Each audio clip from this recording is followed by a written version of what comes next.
waggaa 12 waliin argin nama maal dogongora qaba yoo waliin maramne wal dhudhungan obboleettiiti sigalte nam saalfachuurraa hayaarraa namni akkasitti walirraa dhaabbate jechuudha. Kanaaf nama baay'ee ka obboleettii ofii haala kanaan gara Ameerikaa fiduu danda'u garuu rabbi sodaachuuf pirankii yeroo gabaabduu takka kan doolaara waa xiqqoo yuutuubiin irratti sii kafalu jettee lubbuu ta'eef hin balleessin. Qabeenya har'aati yuutuubii irraa argattu kun rabbiin guyyaa qiyaamaa eessaa akka fidde haga si gaafatutti achi bira dabaruu rabbi bira miilli keen sosoo jee rasuulli rabbi sallallahu alaihi wasallam.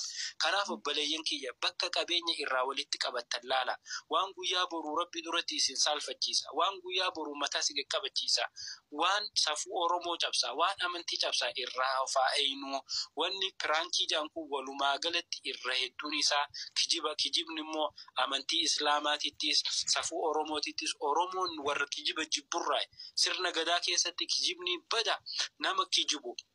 Oromoon abbaa gadaan taasisu xiqqeenyarraa daa'imni tokko gizee abbaa gadaatiif qaadhimamu kijibarraa eeganii safuu hawaasaa tan cabuun qabnerraa eeganii hawaasni akkasitti nama tokko guddisa.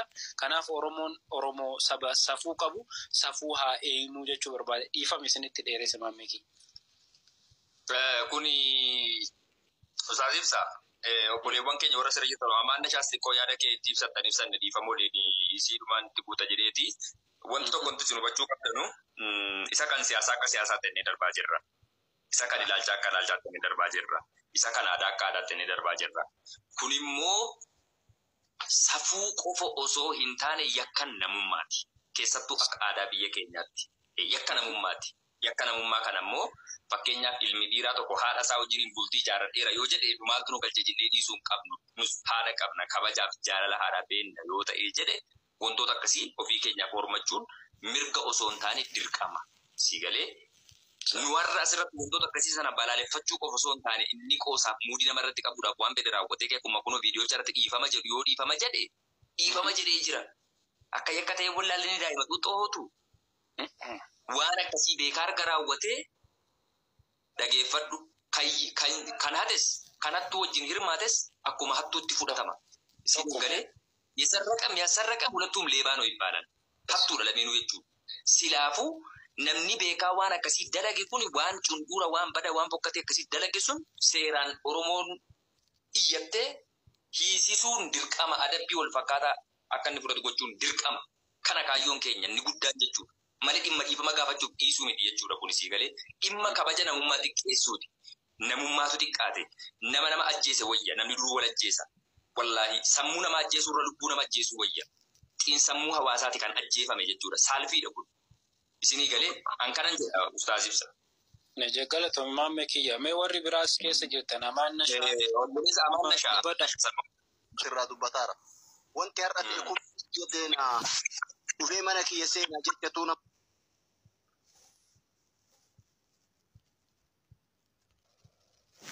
akka reefi ustaaz ibsaan tuqanii irraa deebi'anitti obboleetti isaa tana namni biraa boru carraa bultii isii wajjin ijaaruudhaaf isa wajjin har'a fotoon kun ol ta'a.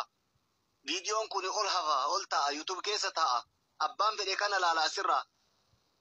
Even isii maal jechuu miti seenaa isiitiif hagam bareedaadha. Isaafuu mataa isaatiif hagam bareedaadha.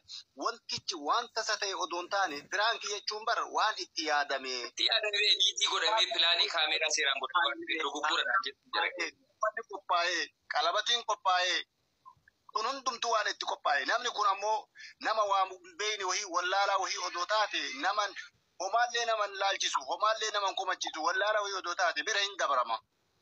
Namni kun nama innuu mataan isaa miidiyaa gubbaa hojjetu nama silaa namni dhagahu nama namni beeku jechu. Kanaaf jennaan yaa dhiiroo korma badimaa suqanii jennaan ka hafeefi jedha Oromoon. Wanti dhimma kana dubbachaa jiruuf maamillee ta'ee namni biraallee wanti waan kana dubbachaa jiraniif salphinni kana olii boruu deebi'a. Akka Oromummaatitti illee akka Islaamummaatitti illee.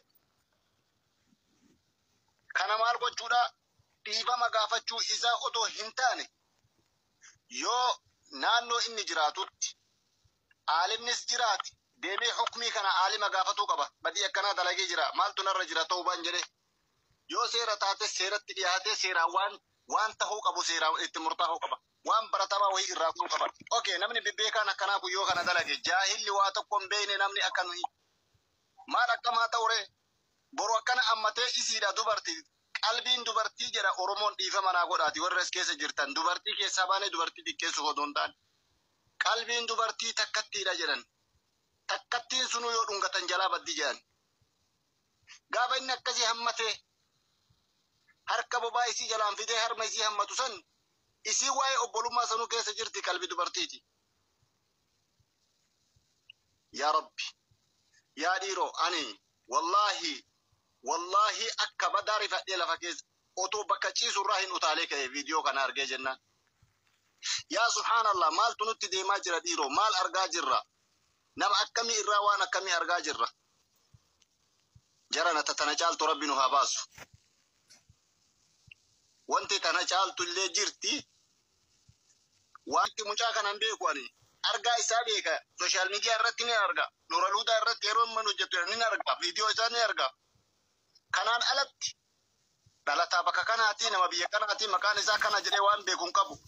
Garuu kan dubbadhu hammeenna isa wajjin qabaafi miti. Maammeenis hammeenna isa wajjin qabaa miti. Ustaaz Ibsaanis akkasuma namni kamuu awwaluun faatisi namni hunduu ka dubbatu. Wallahi Rabbiin kan nabee godhadha arge uumama isaatu dhalachuu isaatu adda arge Nura Luudaa irratti maal jetta irratti illee agarre wallahi Rabbiin ragaa kiyya natti arge Facebook irratti amma sanuu sa'aatii lama dura nagarre hin beeku ani dhimma irraan qabu. Kanaaf jennaan namoonni naannoo inni jiru jirtan